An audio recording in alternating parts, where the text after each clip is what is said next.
Hello and welcome to PyData Global 2021. My name is Natalie, and I'm very happy to be here and to be your host for this session. I would like to now welcome Francesco Lässig to our session, and he will be talking about darts for time series forecasting. Francesco is a data scientist at Unit 8 with experience in ML AI projects in various industries, such as finance, pharma, and energy. During his time at Unit 8, he has also had the opportunity to become one of the main contributors to the DATS open source library. And with that, I will give the floor to Francesco. Thank you so much for joining us today. All right, hi everyone. Today we're gonna be presenting darts, me and Julien. And let me jump right into the intro. So before we start presenting darts, I would actually briefly like to say a few things about forecasting in general. So why is forecasting important? To emphasize the universality of this class of problems, let me walk you through three simple examples from different industries. So for instance, one important question that a retail corporation needs to answer is how much of each product should they buy to make sure the demands of the customers are met? Or similarly, considering that energy storage is still in its infancy, an energy company has to match the energy demand with its production as closely as possible. So they need to know what the demand will look like, but also have an estimate of what various power plants will be able to produce. And this is not always clear. Think for solar, for example. Finally, an internet service provider must have enough infrastructure in place to support peak network usage. New resources cannot be installed in a matter of seconds. So again, they need an estimate of what the future is going to look like. And in this case, that is in terms of network traffic. And in all of these areas, we have plenty of information about the past, but we need to know what the future is going to look like. In other words, we want forecasts. And more concretely, these problems can be framed as time series forecasting problems. So what is time series forecasting? As most of you probably already know, a time series is simply a list of values indexed in chronological order, where the space in between time indices is constant. And these values could represent anything from world population per year to the hourly exchange rate between US dollar and euro, for example.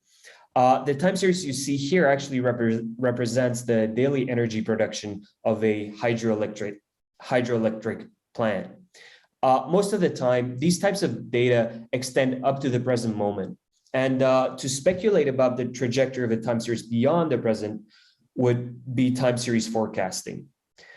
So the solution to all the problems we talked about before could in some form be solved if we were able to perform accurate time series forecasting. And just to be a bit more precise, when talking about a model that produces a forecast, we are referring to a function that can take both the history of the target variable itself, as well as other external data into account. But while many problems can easily be framed as time series forecasting problems, not all of them are necessarily solvable.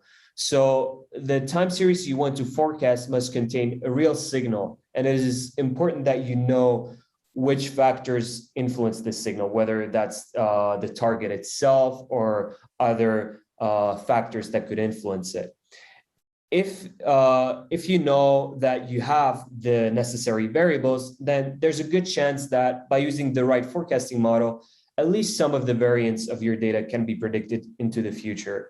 And people have been working on these kinds of models for decades now, and there's a wide range of possible approaches. And luckily for you, we have developed a library that integrates many of the best approaches to date into a unified ecosystem. So enter darts, our Python library for easy manipulation and forecasting of time series. And the focus of the library, and in particular of this presentation, is the forecasting part. So the main function of darts is to go from a historical time series like the one you saw before to a forecast of that quantity into the future. Of course, there are countless variations of this problem and multiple ways to approach it. But before we delve into all the different ways you can use darts to tackle these forecasting problems, let me outline some of the key principles that guided and still do guide the way we develop darts. So first, darts is built around a time series class. This is the currency of darts, you could say, and it provides an interface that is optimized for forecasting. Second, forecasting models in darts are unified by a simple fit and predict interface, as seen, for example, in scikit-learn. So this means that pipelines built in darts are very modular and different forecasting models can be easily interchanged.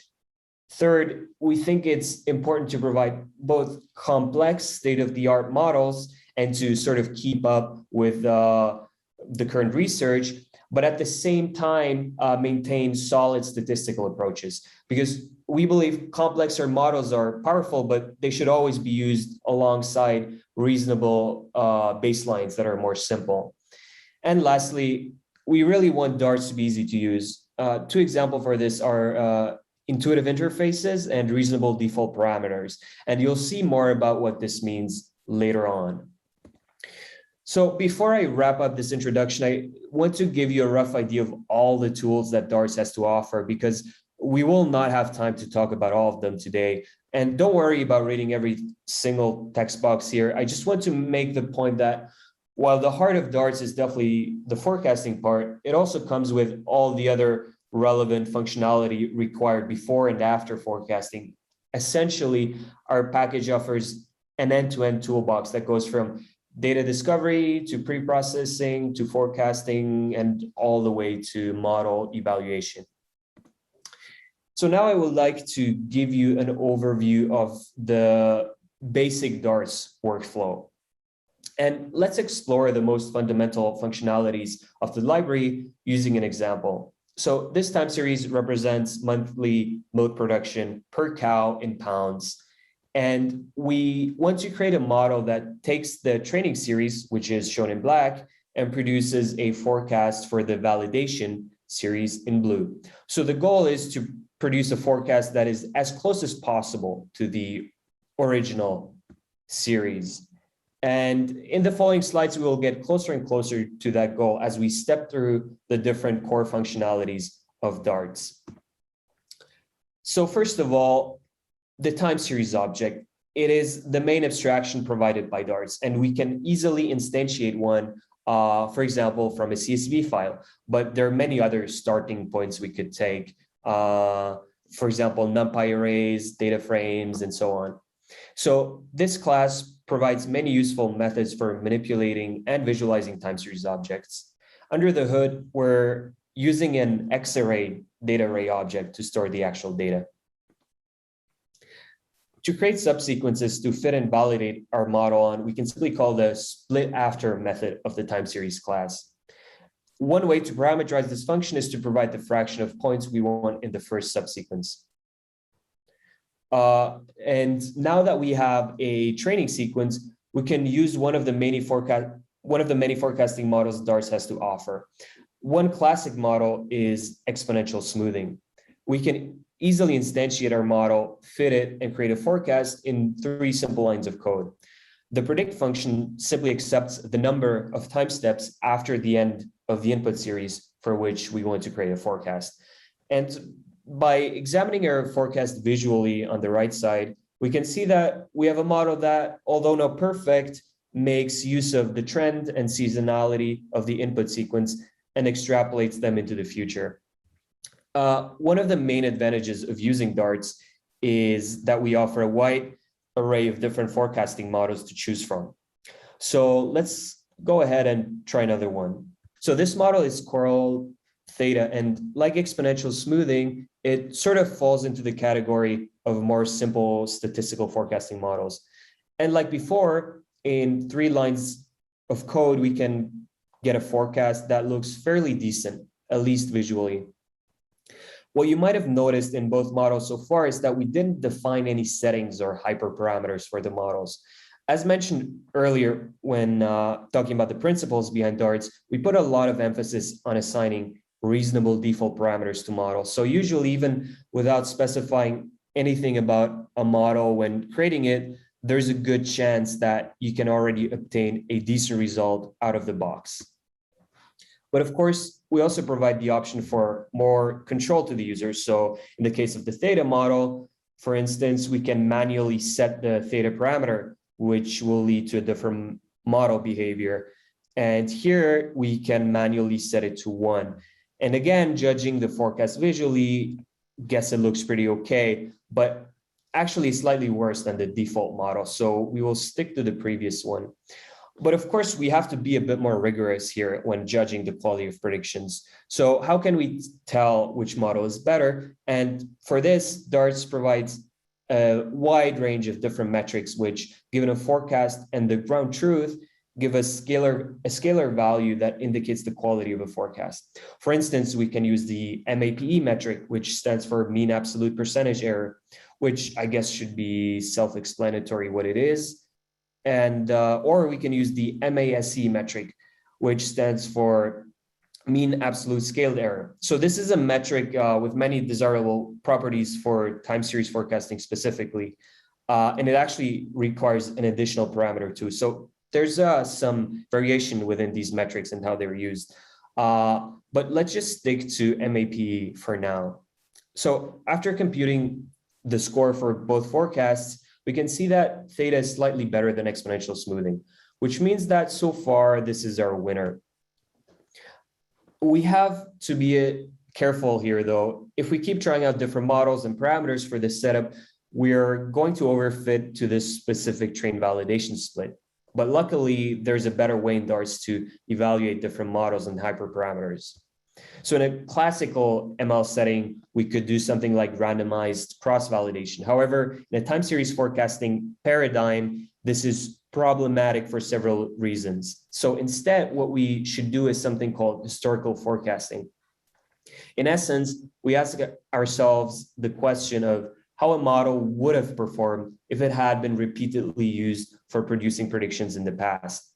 Actually, DARTS has two functions, historical forecast and backtest. The only difference here is that the former returns the actual forecast, while backtest goes one step further and produces error metrics directly. But for now, we'll just use the historical forecast method. So the way it works is this. So we start with a subsequence at the start of our time series as the initial training sequence and predict the next few elements. Then we extend our training sequence by a number of time steps and again produce a prediction, which lies a bit more in the future than the previous one. And we basically repeat this until we reach the end of the time series. So every forecasting model in DARTS has this historical forecast method. And as you can see on the left side, it is very simple to use it and to produce historical predictions as seen on the right side. So we can use this method to better evaluate different models and hyperparameter combinations. And we want to use this functionality to try out many different combinations and also different models. But rather than doing this manually, at least the hyperparameter part, we can use our grid search method to automate this process. So to do this, we simply define the parameter space in which we want to search over in a dictionary. And then we call the grid search function on the model class that we want to optimize. Here, we only pass the training series to the grid search function to avoid overfitting on the validation set. So on the left, you see the prediction we obtained from the default data model earlier. And to the right, you see the performance obtained by the optimized data model, which was returned by the grid search function. So you can see we're able to further improve the performance without looking at the validation set. So this would be our final winner for this very brief demonstration. And this all, of course, was a very simple and idealized example. In most real-world situations, it will not be this easy to deal with forecasts. So you might need some additional tools to actually get good results on more complex problems. So now I would like to pass the mic to Julien to introduce some of these more advanced functionalities of the DARTS library. And I stop sharing. All right. Thank you, Francesco. I hope everyone can hear me and see my screen. Please scream if that's not the case. All right, so I want to give an overview of some of the more advanced features that we are also proposing in Darts. So one of the most important things we're trying to do here is providing modern machine learning functionalities for time series. And what does that mean? So on the one hand, we want both support for classical machine learning and deep learning models. So, classical machine learning means in Darts, you can plug in your favorite, scikit-learn regressors, for instance, and get forecasts based on that. But also, we offer a collection of state-of-the-art deep learning models, and we are always trying to also follow the research and add more models. But most of these models, most of the time, they don't work really well. They are really not meant to be trained on small data sets. They require large data sets and many time series to be trained on. So I think this is really key. Here we have to depart a bit from the classical notions of forecasting where you would only have the setup where you train one model on one time series and then you use this one model to forecast the future of this one time series. Here, with this sort of setup, we would train big models on big data set. And in Darts, each time series object can also contain several dimensions. So it doesn't have to be just a sequence of scalar values over time, but it can really be a sequence of vector values over time. We also have support for using past and future data as input to the models. And I will also say a few words about that later. And finally, I'll also quickly show how probabilistic forecasting is done in Darts, because this is also something very important. All right.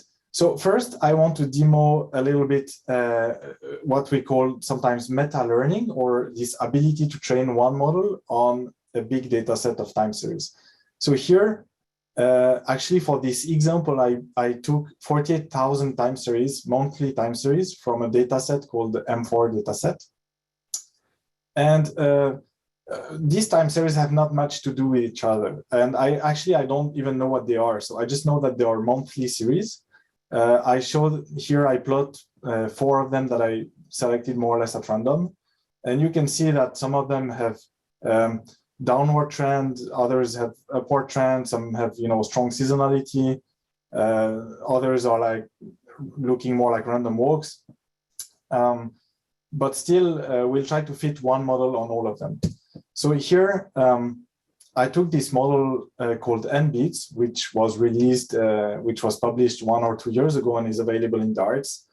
And the way to train it on this whole data set looks like this. So basically, it's the same as for fitting on one single series, except that here, my variable all train series that you can see here is a sequence of 48,000 time series. Actually, it's in that case, it's simply a list because everything fits in memory. But I could also be a little bit more sophisticated and have my own sequence that would do, for instance, lazy loading or something like this if the data set is really too big. Then what I do is I ask this model to forecast the future of the air train series, which is the series of the air passengers traffic. And this series is not in the training set, so the model has never seen it before. And this is what I get. So if it loads, all right. This is what I get. So the forecast is quite good. Actually, it's probably not the best forecast ever that you could get for this series, but it's very decent. And I think the really, really cool thing here is that there is sort of kind of zero-shot learning going on, because again, this model has never been trained, especially on this series. It just has seen the beginning of the series, like as a prompt, kind of. And that means we can use this model in inference mode only without training and expect sometimes, in some cases, maybe decent performance, right? And this is nice because inference is fast. Like I did this on my laptop and it takes just a few milliseconds to run. Other important thing is this handling of past and future external data in Darts. So here, the way we do it is basically we define 3 notions in Darts. So first, we have the target series that are shown here in green.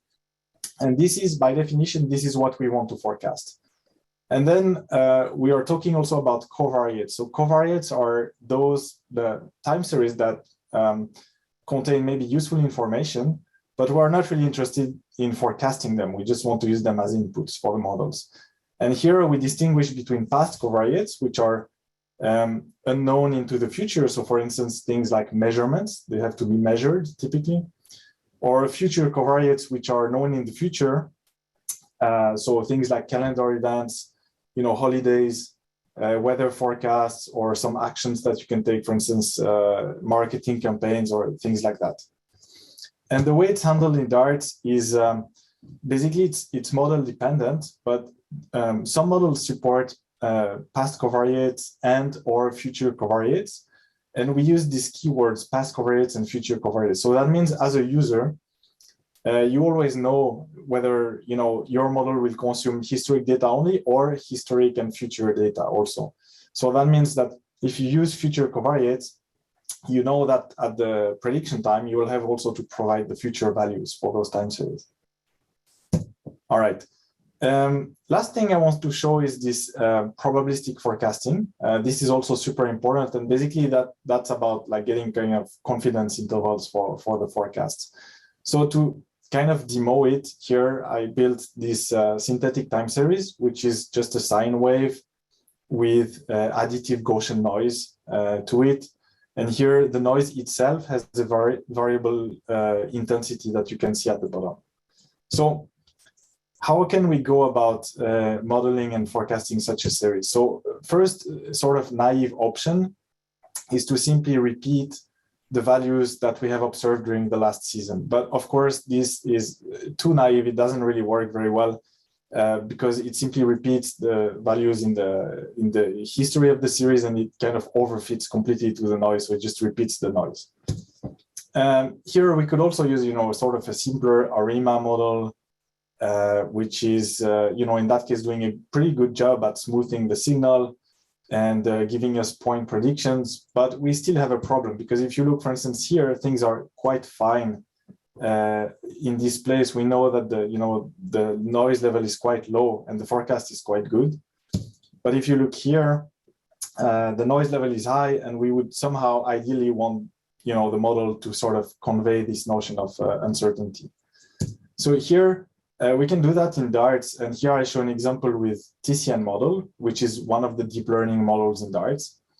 And what I'm doing here is mainly two things. So first, when I create a model, I'm specifying a Gaussian likelihood, which is the form of the likelihood that would be fit by the model, in this case, Gaussian. And when I predict, I ask for a certain number of samples, which I will explain later. It's used for doing Monte Carlo sampling on the output. And by the way, you can also see that when I fit and I predict, I also actually specified some past covariates, which are actually the noise intensity. So that helps. It's an external data. I'm not trying to forecast it, but it helps the model to capture the fact that the variance has a different frequency. So how do probabilistic forecasts work? So for nearly all the deep learning models in Darts, it works the same way. Basically, they predict the parameters of some distributions that you choose, right? And that means that instead of fitting them with mean square loss or something like this, we are using negative log likelihoods for these distributions or a variant of this. And a time series object is really a 3D object behind the scenes. So basically the first dimension is the time. The second dimension is the component, so the different dimensions of in the case of multivariate time series. And the third dimension is stores these samples in the case of probabilistic or stochastic series. So basically we can use that once we have the parameters of the distributions as output of our models, we can sample trajectories. This gives us one time series object, a probabilistic time series, and this representation is really very generic. It doesn't rely on any sort of parametric form or anything like that. It can really represent joint distributions over time and components of our time series. And using these objects, then we can do, lots of things, for instance, like getting the marginal quantiles and getting confidence intervals on some components. And I'm almost done, so no worries, we'll be on time. All right. These are the list of likelihoods we have currently in darts. We have, I think, 16 of them. So, I think this is quite a powerful tool, because if you know that your data, for instance, is continuous or discrete or positive, or, between 0 and 1, or maybe positive and summing to 1 or something like this, or if you know that it's heavier tail than Gaussian, for example, in this case, you can use maybe the Laplace or even the Cauchy likelihoods, So I think it's very useful as sort of kind of inductive prior to your model. And also we have a sort of a Bayesian component to it, because it's very easy also to specify prior values on the for the parameters of those distributions. All right, so this concludes the talk. And to kind of wrap it up, I just want to say darts tries to do two things. So it tries to be user-friendly and provide modern machine learning functionalities for time series. So yeah, please try it out. We have a pretty big backlog of things we want to add. It's not limited to forecasting, actually. So we're also planning to add some anomaly detection in there, for instance. And we welcome, any sort of feedback and contributions. Thanks a lot for your attention. There's a question. Can you define static covariate? Yeah, that's a very good question. Not at the moment, but soon, yes. So that's close to the top of our to-do list of things we'll add. So right now, covariates have to be time series themselves, but we'll also add the possibility for that. So I think he also asked for a definition. So basically what we would mean with static covariates is something that would stay constant for a given time series. For instance, as opposed to being a time series itself, let's say you have a set of time series corresponding to different product sales, then a static covariate might be what category of product you're talking about. So yeah, for any given time series, it stays constant, basically. Okay, a question from Christian. Is it possible to provide your own estimators, example, sklearn? Yes, so there is a model in darts called the regression model, and it accepts any scikit-learn-like regressor that obey, this fit predict signature and works on tabular data. So short answer is yes. Yeah. Okay, so unfortunately, our time is just about up. Thank you so much, Francesco and Julien, for your talk and for being part of PyData Global 2021. Yeah, thanks for having us. Bye-bye.